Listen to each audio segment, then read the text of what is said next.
சமயம் Tamil life style நேயர்களுக்கு வணக்கம். இன்னைக்கு இந்த வீடியோல தூங்கும் போது ஏற்படக்கூடிய மூச்சு திணறல் எதனால ஏற்படுது அண்ட் என்ன செஞ்சா அந்த மூச்சு திணறல் கம்மியாகும் அப்படிங்கிறது தான் இந்த வீடியோல பார்க்க போறோம். மூச்சு திணறல் அப்படிங்கிறது யாருக்கெல்லாம் ஏற்படும் அப்படின்னு பார்க்கும்போது உடல் பருமனா இருக்கிறவங்களுக்கு தான் இந்த மூச்சு திணறல் முதல்ல அதிகமாக ஏற்படுது. உடல் பருமன் அப்படிங்கிறது உங்களுக்கு ஜெனட்டிக்கலா இருக்கலாம், இல்லை ஏதாவது பாடியில் இருக்கக்கூடிய ஹார்மோன் சேஞ்சஸ்னால இருக்கலாம். அப்படி இல்லைன்னா உங்களுக்கு ஏதாவது சைடு எஃபெக்ட்ஸ்னால, டேப்லெட்ஸ் எடுத்துக்கிட்ட சைடு எஃபெக்ட்ஸ்னால இருக்கலாம். இப்படி பல விதத்தினால உங்களோட உடல் பருமன் ஆகிறதுனாலையும் நமக்கு இந்த மூச்சு திணறல் தூங்கும் போது ஏற்படுது. முதல்ல உடல் எடை குறைப்பு, இதுதான் ஒரு முக்கியமான காரணம்.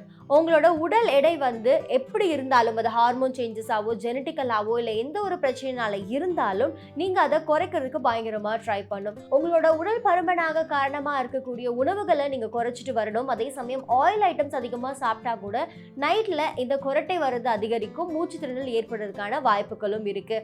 ஜங்க் ஃபுட்ஸ் எல்லாம் குறைச்சிட்டு வரணும். அண்ட் உங்களுக்கு நிறைய பேர் இப்போ பிசிஓடி பிரச்சனை இருக்கிறதுனால கூட சரியான எக்ஸசைஸ் இல்லாமல், சரியான ஃபுட் டயட் இல்லாமல் வெயிட் போட்டுட்டே போகிறாங்க. ஸோ அந்த மாதிரியான பிரச்சனைகளை சரி செய்யறதோட நீங்கள் வெயிட்டையும் கொஞ்சம் கொஞ்சமாக கிராஜுவலாக குறைச்சிட்டு வந்தால் மட்டும்தான் உங்களோட உடல் பருமன் ஆகாது, நைட்டில் ஏற்படக்கூடிய மூச்சு திணறலும் இருக்காது. இரண்டாவதாக நீங்கள் படுக்கிற அந்த பொசிஷனை சேஞ்ச் பண்ணணும். ஒன்று இப்படி நேராக மேலே பார்த்த மாதிரி படுத்தா கூட உங்களுக்கு அந்த மூச்சு திணறல் ஏற்படுறதுக்கான வாய்ப்பு இருக்குது. லெஃப்ட் சைடில் படுத்துட்டு வந்தீங்க அப்படின்னா அந்த குரட்டையும் கம்மியாகும், மூச்சு திணறலும் கம்மியாகும்னு நிறைய பேர் ப்ராக்டிக்கலாக அதை செஞ்சே சொல்லியிருக்காங்க. ஸோ உங்களுக்கு நைட்டில் ஒரு மாதிரி ப்ரீதிங் ட்ரபிள் இருக்குது அப்படின்னு ஃபீல் பண்ணுறவங்க உங்களோட லெஃப்ட் சைடில் படுத்து பாருங்கள், உங்களோட குரட்டையும் கம்மியாகும், அதே சமயம் இந்த ப்ரீதிங் பிரச்சனையும் கிராஜுவலாக கம்மியாயிட்டே வரும். அப்புறமா யோகா பயிற்சி. ஸோ எந்த ஒரு பிரச்சனையாக இருந்தாலும் காலையில் வெள்ளனை எந்திரிச்சு நம்ம செய்யக்கூடிய யோகானால நம்மளோட பாடி ஃப்ளெக்சிபிளாக இருக்கும். அதோட நம்ம முன்னாடி நாள் சாப்பிட்ருக்க ஃபுட்டில் இருந்து நம்மளோட பாடியில் டெபாசிட் ஆகிருக்க அந்த ஃபேட் அப்போவே குறைஞ்சிடும். எக்ஸஸ் ஆன ஃபேட் நம்மளோட பாடியில் குறையிறதுக்கான ஒரு எஃபோர்ட்டோ இல்லை ஒர்க்கோ நம்ம போடுறதே கிடையாது. ஸோ அந்த ஒரு எஃபோர்ட் நம்ம போட்டு யோகாவை வளைஞ்சு நெளைஞ்சு செஞ்சோம் அப்படின்னாலே போதும், உங்கள் பாடியில் இருக்கக்கூடிய ஃபேட்ஸ் கொஞ்சம் கொஞ்சமாக குறைஞ்சிட்டு வர ஆரம்பிக்கும். அண்ட் நீங்கள் ரொம்ப ஆக்டிவாகவும் இருப்பீங்க. ஸோ அப்படி ஆக்டிவாக இருக்கிறதுனாலையும் உங்கள் உடல் பருமன் கம்மியாகிறதுனாலையும் உங்களோட மசில்ஸ் எல்லாம் கொஞ்சம் ஆக்டிவாக இருக்கிறதுனாலையும் நைட்டில் ஏற்படக்கூடிய அந்த மூச்சு திணறலோ இல்லை ஒரு மாதிரி நீங்கள் அப்படியே ஒரு டெத் ஸ்டேஜில் இருக்கக்கூடிய அந்த ஃபீலிங் எல்லாம் கண்டிப்பாக இருக்காது.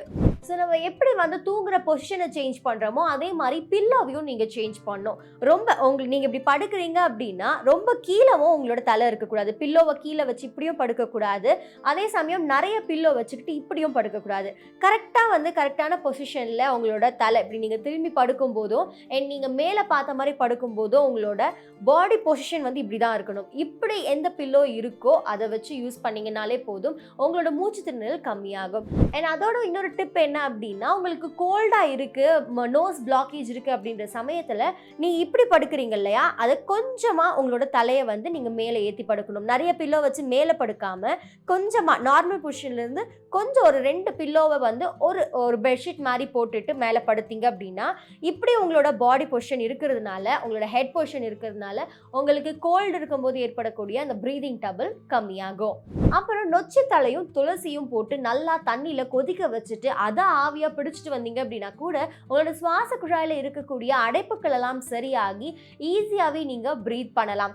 நைட்டில் நிறைய பேருக்கு கொஞ்சம் சஃபகேட்டடாக ஃபீல் பண்ணுவாங்க. ஒன்று கதவெல்லாம் அப்படியே மூடி வச்சுட்டு படுக்கிறதுனாலையும், ரூம் ரொம்ப சின்னதாக இருக்கிறதுனாலையும், காற்று வெளியே உள்ளே போகிறதுக்கான வசதி இல்லை அப்படின்னா கூட இந்த சஃபகேஷன் ஏற்படும். ஸோ அந்த மாதிரி சமயங்களில் நீங்கள் கதவெல்லாம் ஓப்பன் பண்ணிவிட்டு நல்லா இந்த தண்ணியில் ஆவி பிடிச்சிட்டு தூங்குனீங்க அப்படின்னா அந்த சஃபகேஷன் கம்மியாகிறதுனாலையும் உங்களுக்கு நைட்டில் ஏற்படக்கூடிய மூச்சு திணறல் கம்மியாகும். லாவெண்டர் எண்ணெய், மிளகு கீரை எண்ணெய், அப்புறம் யூக்கலிப்டஸ் ஆயில், இதை எல்லாத்தையுமே நீங்கள் நல்லா கொதிக்க வச்சுட்டு அதில் வரக்கூட ஆவியை கூட நீங்கள் பிடிச்சிட்டு வந்தீங்க அப்படின்னா அதனாலேயும் உங்களோட சுவாச குழாயில் ஏற்படக்கூடிய அடைப்புகள் சரியாகும்.